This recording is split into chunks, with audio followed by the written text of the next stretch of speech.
I am honored to introduce a man who needs no further introduction. We are truly blessed to have leaders like him in our Bergen community. Rabbi Shane will now give us his greetings. Thank you for all the support that you have given us throughout the years. Rabbi Shane.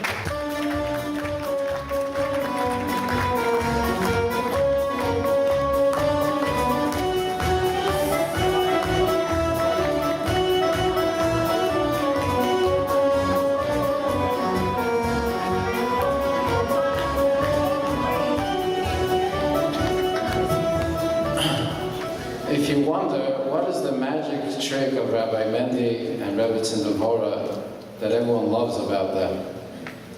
And I realized in this week's Parsha, it says that Moshe was the most humble person on the face of the earth. And the Torah says, what makes a person humble is not when you feel humble. Because if you feel that you're humble, that already is a sign that you're not humble. So the Torah says, Va'ish Moshe Onav Mikol Ha'adam. What made him humble was not that he felt humble, but he looked at everyone as an Adam. He looked at everyone as a unique human being and a unique potential that was far greater than him. So a true humble person doesn't feel himself. He's always looking at others and seeing how the other is much greater and much brighter and much smarter and has much more potential than himself. That's true humility. And this is what we're blessed with. Rabbi Mendel, his Rebbe Tzindavora, they always make you feel that you're always better than them. So God should bless them till 120, like Moshe. Moshe lived till 120, led the Jewish people into the Holy Land. May Rabbi Mendy and Rabbi Tzindavora, with a true humbleness, bring us to the Holy Land of Yerushalayim with Mashiach. Amen.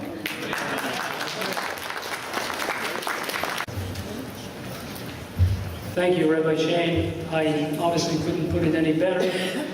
And I'm absolutely delighted to introduce Rabbi Mendy and Dvorah Lewis. Take it from me, they have been and are and always will be the spine of this community, and also, of course, the heart and the soul.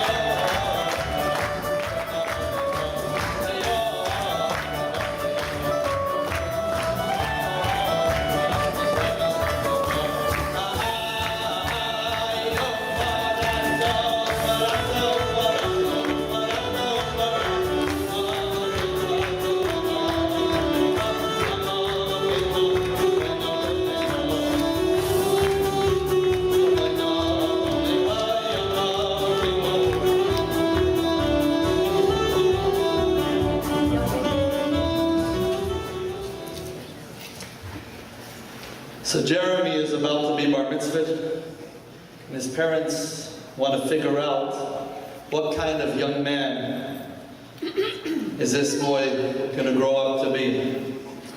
So on the night before his bar mitzvah, his parents put him to a test.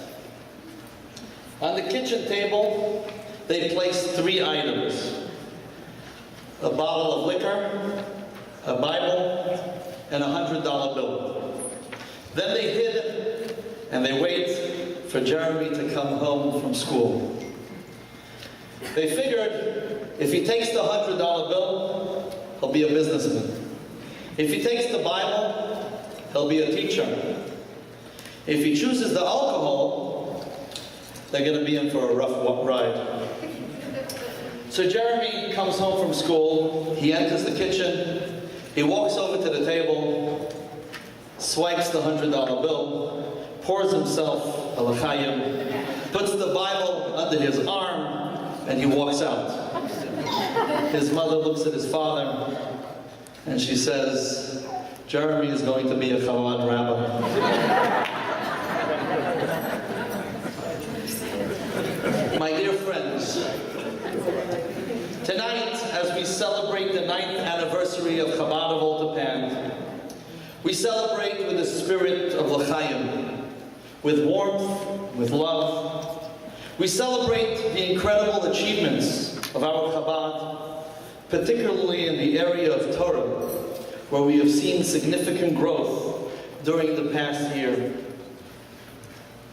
And tonight, we celebrate the financial and meaningful contributions so many have made, which enable us to continue serving this community. So on behalf of Devorah and myself, allow me to make a toast and wish all of you L'chaim.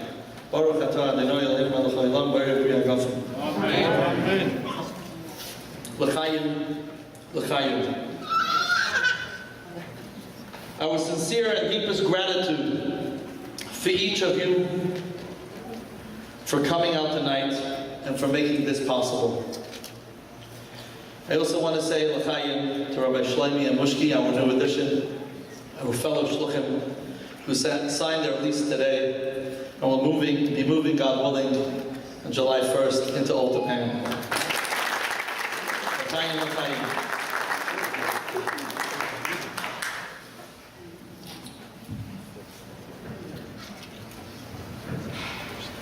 If you think about it, Jewish history is built on the decisions of bold individuals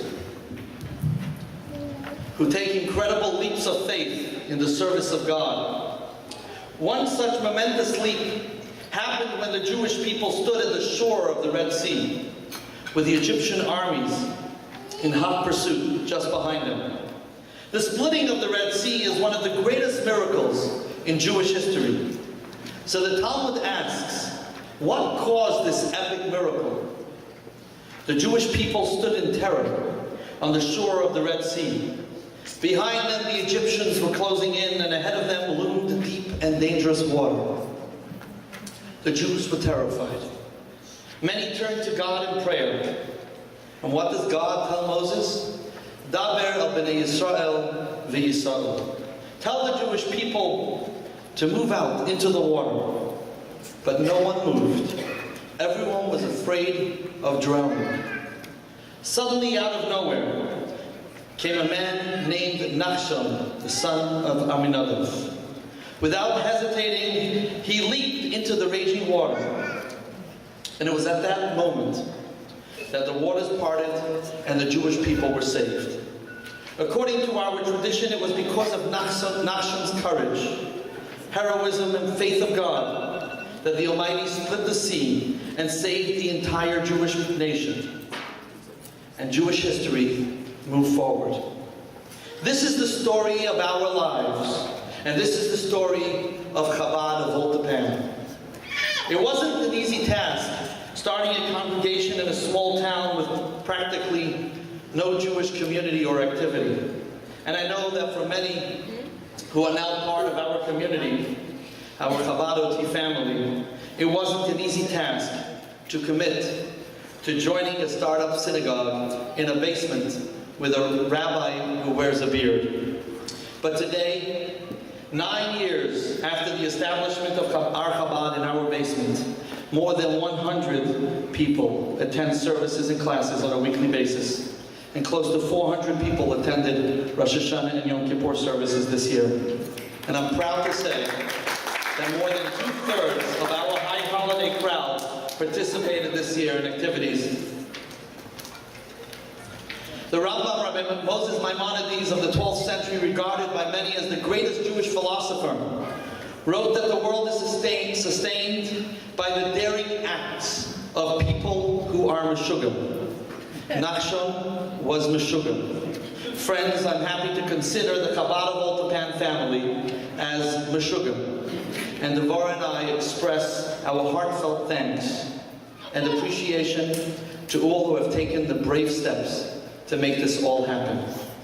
Tonight we say thank you to our dear honorees, Adam and Rebecca, Roz and Andrea, to our chairman, Rafi Levine, to our Gala committee, David, Eddie, and Todd, to Joseph and Mitra and Rani, and the staff of the Old Tappan Manor, to our incredible administrative assistant, Maritza Estrin.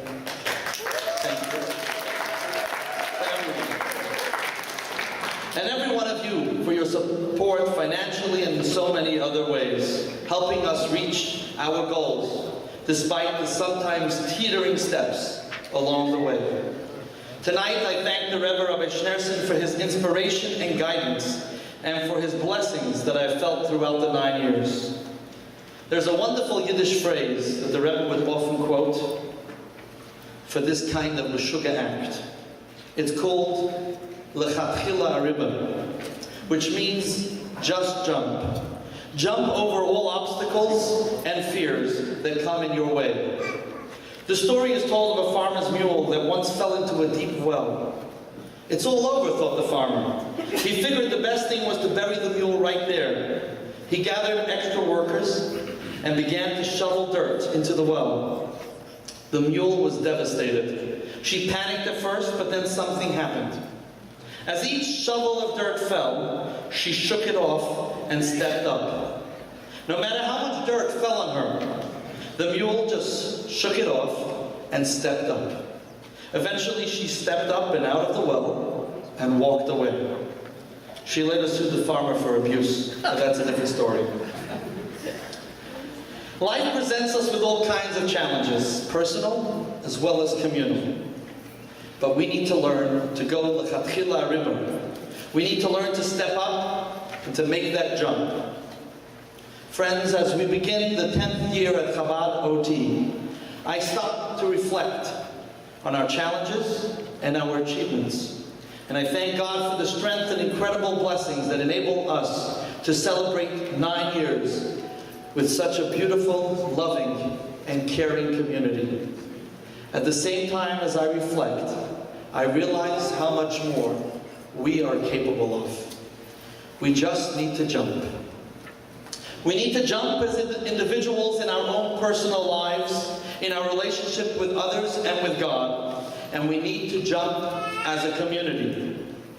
If each of us resolves to jump, to make the one extra commitment on a personal level, and also influence one more Jew to join the Chabad family, the impact will be huge. And like Nachshon and the Jewish people, we will continue to move forward and upward. But we need to jump, and we need to jump together. And with our beautiful community, I believe we can and we will. And I look forward to many more future celebrations of incredible growth and achievements, with an even stronger community together in good health, with only revealed blessings in every area of our lives. L'chaim, and thank you. L'chaim.